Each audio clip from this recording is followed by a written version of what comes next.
Oke. Ibu mulai ya. Assalamualaikum warahmatullahi wabarakatuh. Kita bertemu lagi di materi kimia.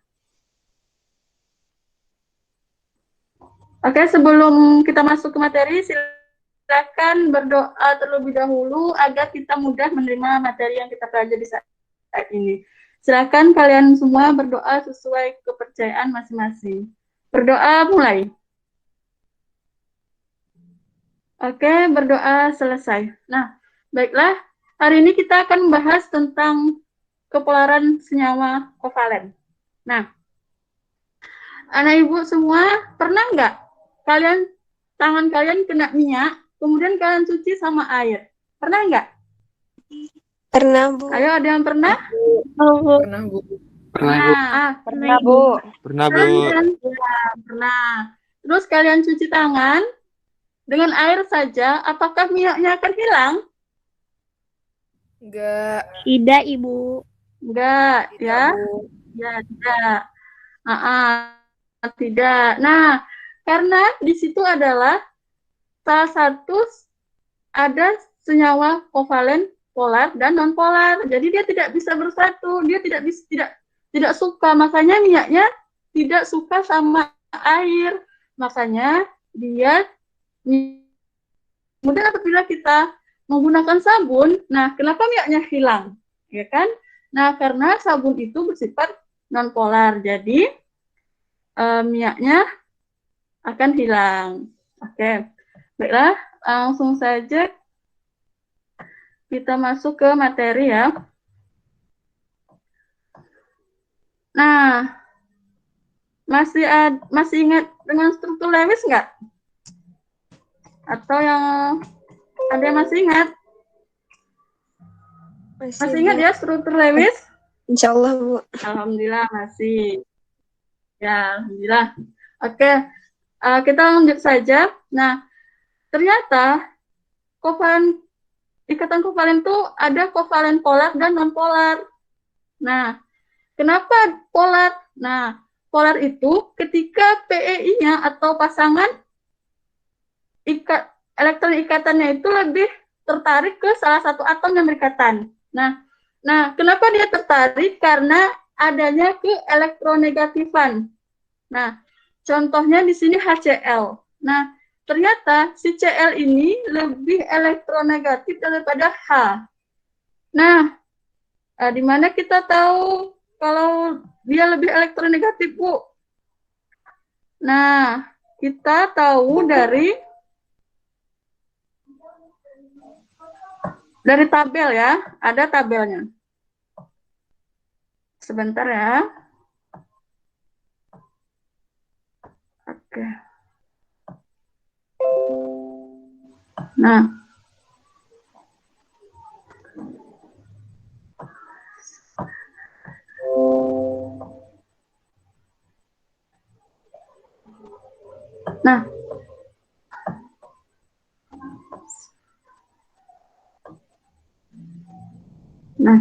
oke. Dia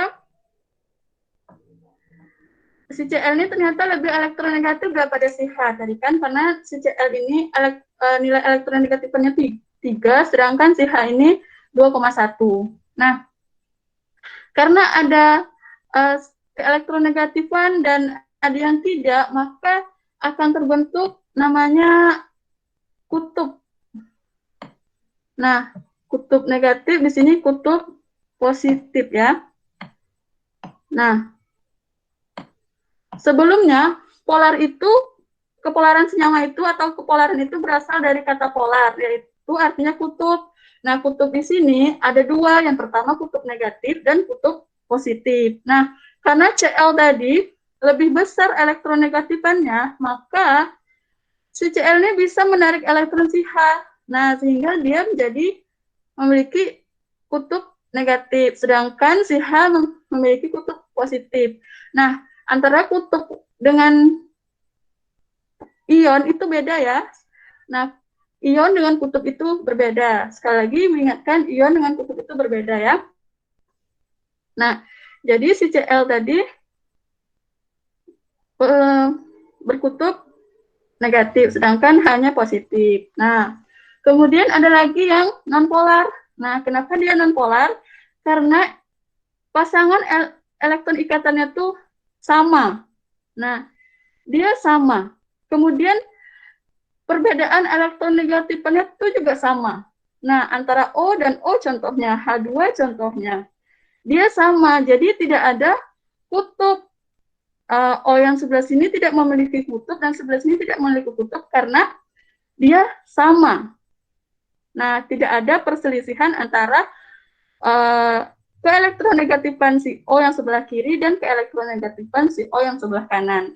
Nah, beda halnya dengan Cl tadi. Nah, si Cl tadi keelektronegatifannya tuh 3, sedangkan H itu 2,1. Nah, ada selisih antara nilai keelektronegatifannya.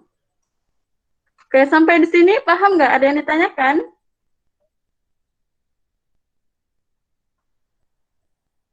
Ada yang ditanyakan? Paham ya? Paham, Ibu. Paham, alhamdulillah. Oke, selanjutnya itu ya, alhamdulillah. Nah, bagaimana kita membedakan antara molekul polar dan non-polar? Nah, di sini adalah beberapa cara untuk membedakan mana sih molekul itu polar atau non-polar. Nah, yang pertama, jumlah atomnya itu 2 atau diatom. Nah, apabila jumlah atomnya itu 2, maka dia pada umumnya akan bersifat polar. Contohnya HCl tadi. Karena di sini ada H dan Cl. Ya kan? Nah, dia itu 2 atom berarti kan? Nah, beda halnya dengan Cl2. Dia memang 2 atom, tetapi dia atomnya sama. Nah, apabila atomnya sama, kedua-duanya itu dia pada umumnya akan bersifat non-polar. Apabila dia berbeda, pada umumnya akan bersifat polar. Kenapa pada umumnya? Karena ada beberapa molekul atau senyawa yang bersifat atomnya berbeda tapi dia non-polar. Nah, begitu juga sebaliknya, ada yang sama tetapi dia polar. Nah, kemudian yang kedua, cara membedakan antara molekul non-polar atau polar itu jumlah atomnya itu lebih dari 2 atau poliatom. Nah, di sini contohnya itu atom ada PEB.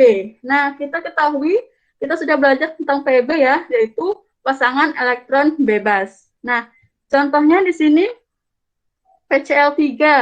Nah, kita menentukan PEB sudah belajar ya. Nah, ada rumusnya. Kita masukkan saja ke rumusnya. Ibu rasa ini kita sudah paham ya?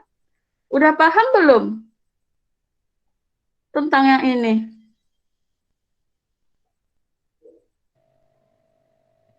Udah paham belum?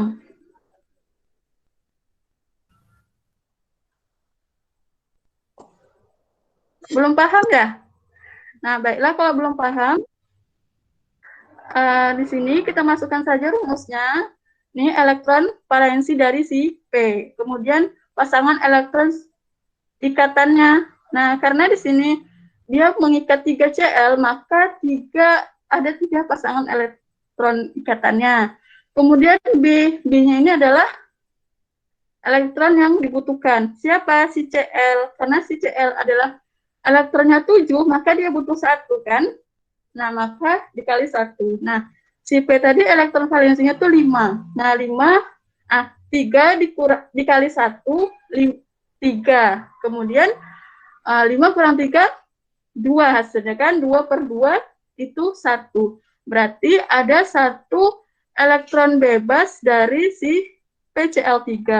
Nah, kemudian untuk molekul nonpolar, dia tidak memiliki PEB. Nah, misalnya Cl5. Nah, kita bayangkan saja Cl5. PCl5 ya. P itu memiliki elektron valensinya 5. Kemudian dia mengikat 5 Cl. Nah, berarti elektron P itu berikatan semuanya ya. Makanya dia tidak memiliki PEB. Oke, sampai di sini paham ya? Paham ya? Paham, Bu. Belum, Bu. Paham, Bu. Paham, Bu. Paham. Insya Allah paham, Bu. Astagfirullahaladzim. Kenapa tuh? Oke, nah. Selanjutnya Ya itu Bu, kata Allah. saya. bentuk molekulnya. Jadi kita bisa menentukan molekul itu polar atau non polar itu dari bentuk molekul. Nah, kita sudah belajar tentang bentuk molekul kan? Nah, apabila molekul itu polar, maka bentuknya asimetris atau tidak simetris. Nah, sedangkan yang non polar itu simetris. Kenapa? Coba kita lihat di sini. Dia simetris ya. Nah, sedangkan di sini tidak simetris molekulnya. Nah, di sini ada NH3, di sini ada CH4. Dia simetris untuk CH4 dan NH3 dia tidak simetris. Nah, sekarang Ibu ingin bertanya, untuk N2 itu dia polar atau non polar? Siapa yang mau menjawab?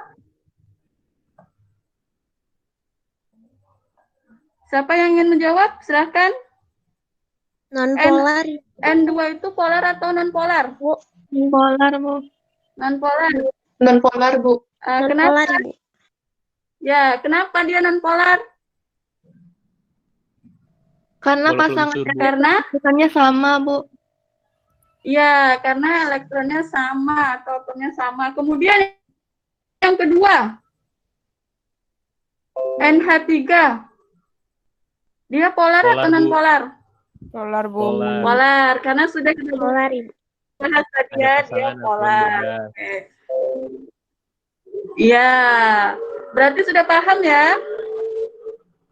Belum, Bu. Paham ya? Belum, Bu. Belum. Yang mana yang belum paham? Yang mana yang belum paham? Silahkan bertanya. Ada yang kurang paham? Tadi ada yang belum, Bu, katanya. Kalau belum paham, silahkan bertanya ya, karena ini salah satu soal UAS. Nah, kalau belum paham, bertanya ya. Baik. Karena tidak ada yang mengaku, siapa sih yang belum paham tadi, nanti silahkan bertanya ya. Nah, kita lanjut saja, ada sifat-sifat senyawa kovalen. Nah, pada umumnya, senyawa kovalen itu dalam keadaan cair, gas, padat, dia tidak dapat menghantarkan listrik. Tetapi pada umumnya ya, nah, jika pada umumnya, berarti ada yang bisa menghantarkan listrik. Nah, sebagian bisa menghantarkan listrik seperti HCl, dia bisa menghantarkan listrik apabila dia larut dalam air.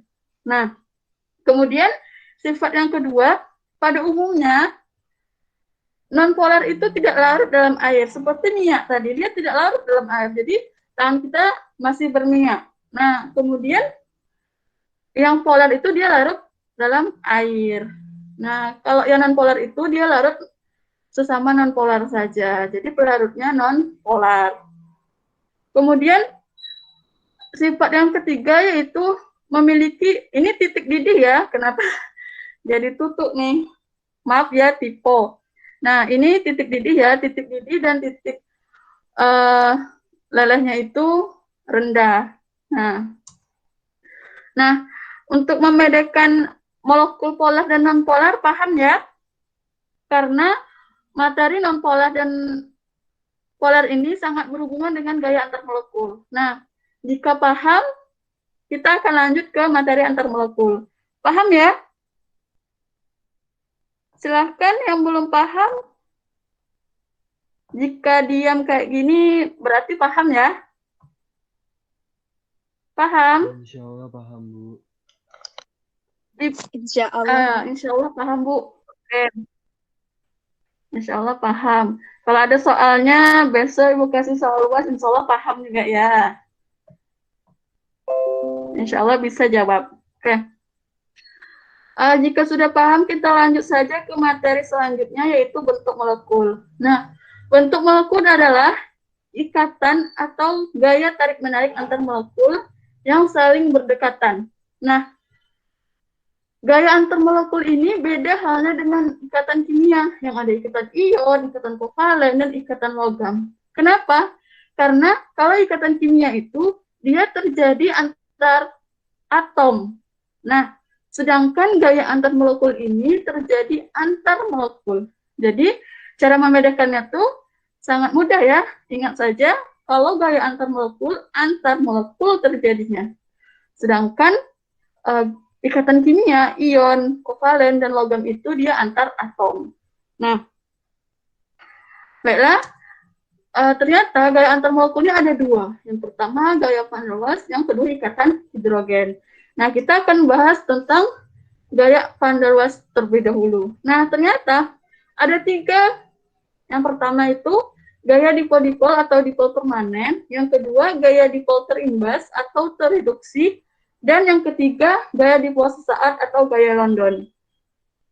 Nah, kita bahas yang pertama, gaya dipol-dipol atau dipol permanen. Nah, gaya dipol-dipol ini terjadi antar molekul kovalen polar dan molekul kovalen polar. Jadi dia sesama polar ya terjadinya. Apabila dia permanen, berarti dia sesama polar. Oke. Kita ambil contoh HCl. Tadi HCl polar ya. Nah, karena HCl polar, nah di sini ada kutub negatif ya, CCl, sedangkan H kutub positif. Si H kutub positif. Nah, karena ada kutub negatif dan positif, maka terbentuklah dipol. Nah, ini adalah dipol namanya. Ada positif dan ada kutub negatif. Nah, karena dia sesama polar, tentu kedua-duanya ada dipol. Nah, ini namanya dipol dan ini juga namanya dipol. Nah, gaya antar kedua dipol ini, nah, karena dua dipolnya maka disebut gaya dipol-dipol atau gaya dipol permanen. Nah, ini paham ya atau kurang paham? Paham? Paham ya? Paham, Bu.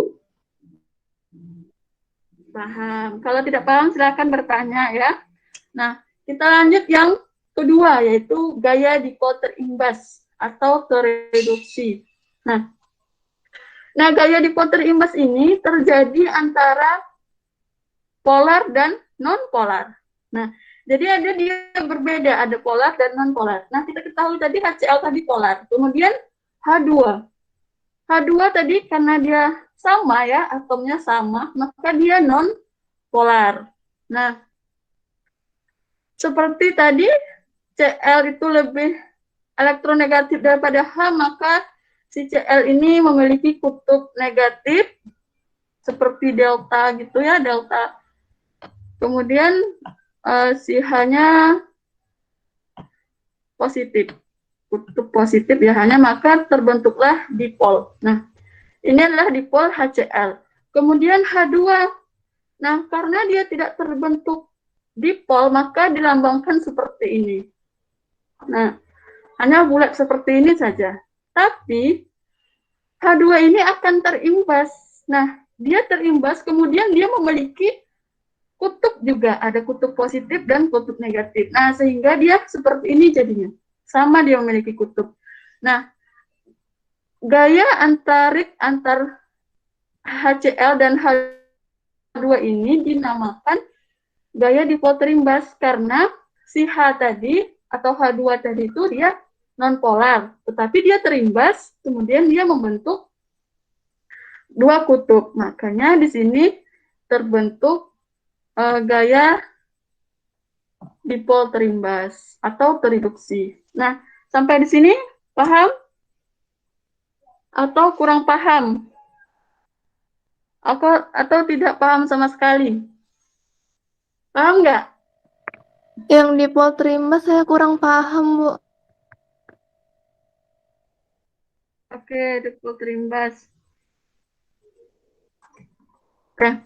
Ya, oke. Pertama, dia tadi H2.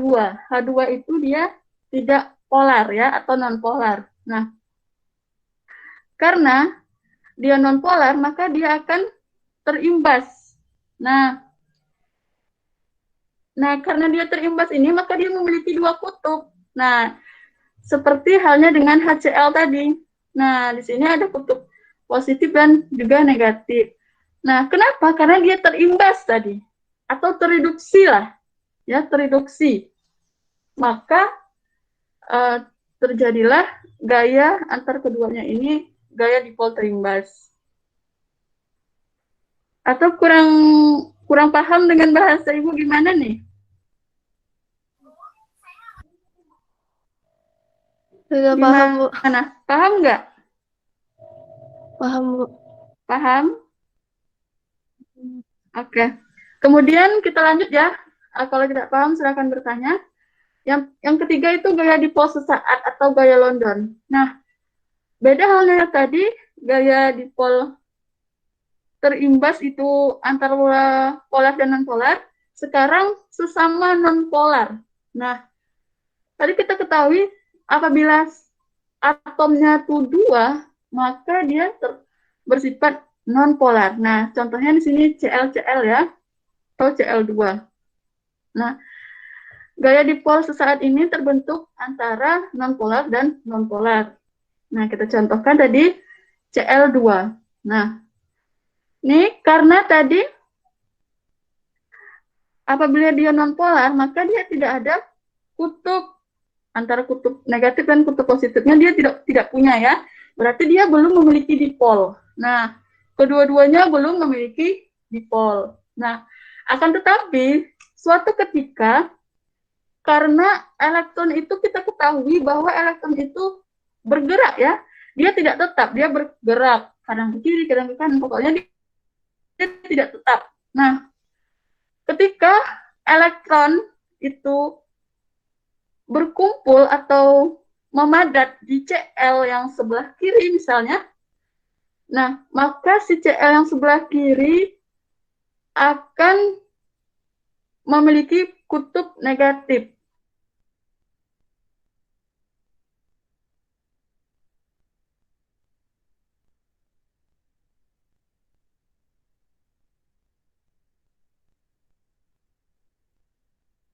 Itu berkumpul ke sebelah kanan, maka dia akan negatif yang sebelah kanan atau kutub negatif.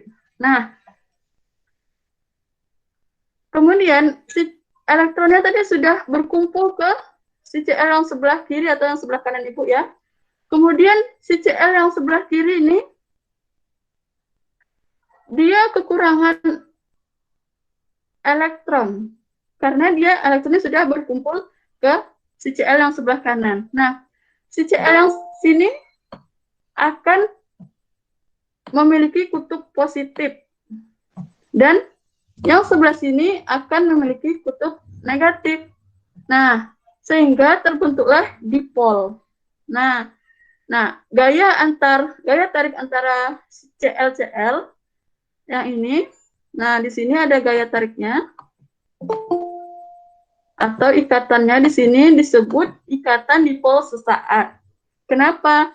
Karena ketika elektronnya itu berkumpul ke sebelah kiri ataupun sebelah kanan, maka di situ terjadilah gaya dipol sesaat atau ikatannya itu bersifat sesaat.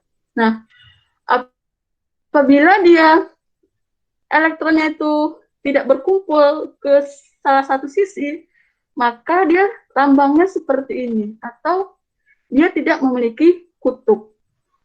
Oke, sampai di sini paham nggak? Paham, Ibu. Paham? Paham ya, alhamdulillah.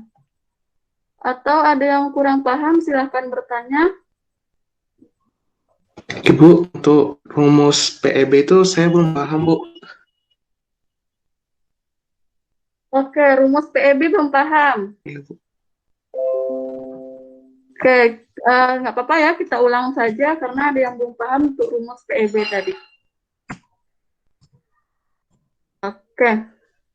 Nah, untuk menentukan PEB dari suatu molekul atau senyawa, nah rumusnya itu elektron valensi dari atom pusatnya, kemudian dikurang pasangan elektron ikatan atau PEI.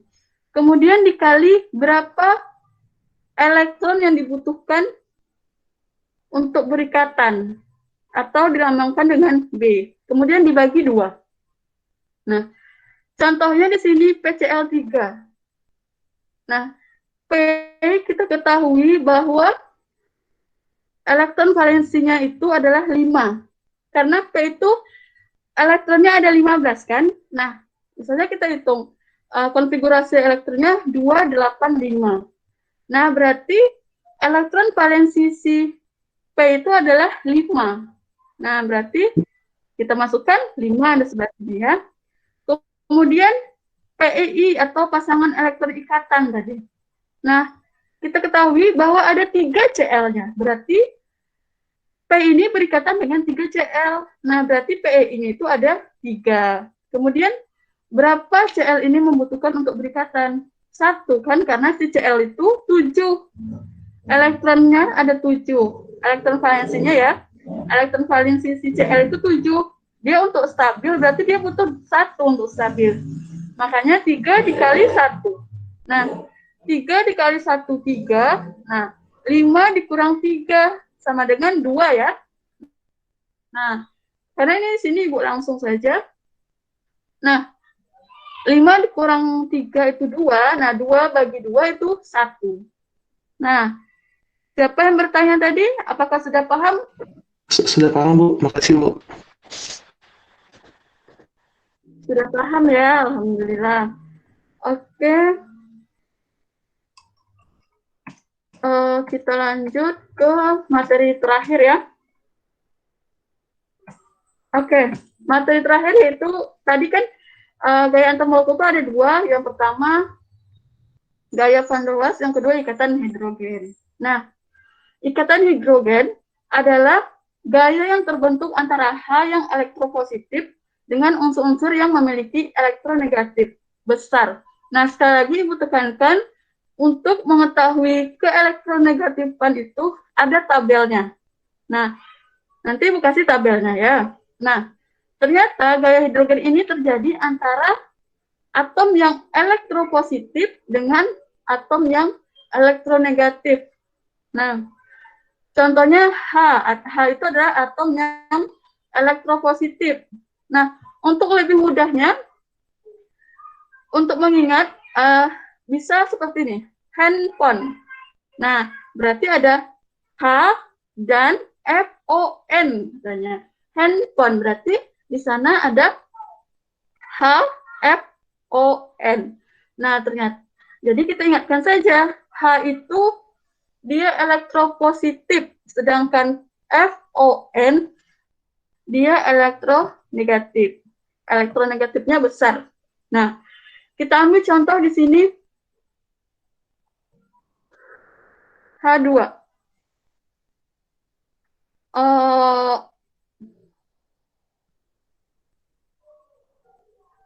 Nah, kita ambil contohnya di sini ya.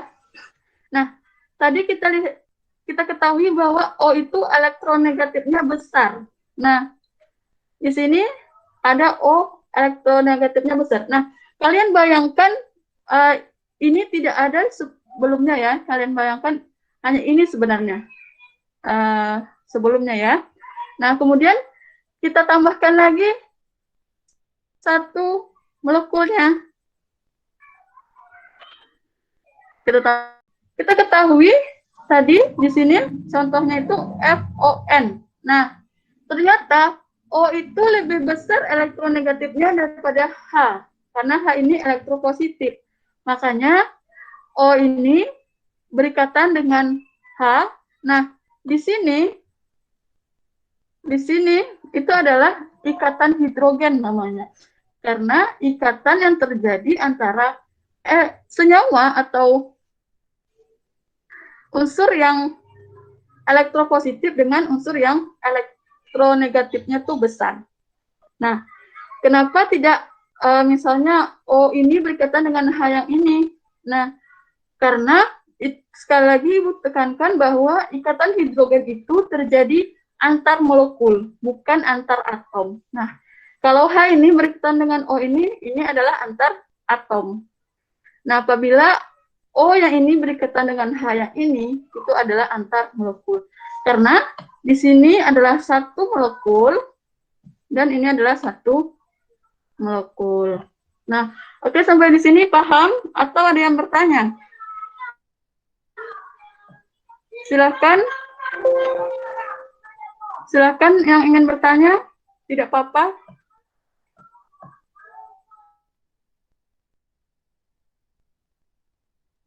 Iya, Bu. Oke, ternyata waktu kita sudah habis ya. Karena waktu kita sudah mau habis ya. Nah, silahkan anak ibu semua untuk membuat kesimpulan materi hari ini dan dikumpul minggu depan ya, atau pada saat ibu mengecek buku catatan kalian.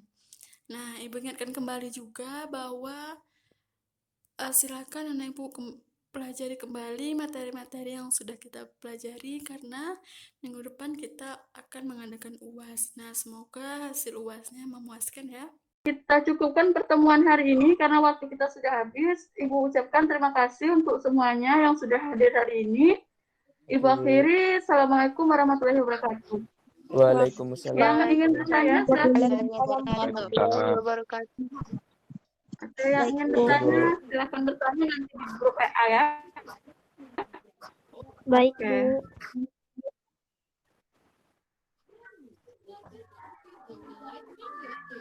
Bu.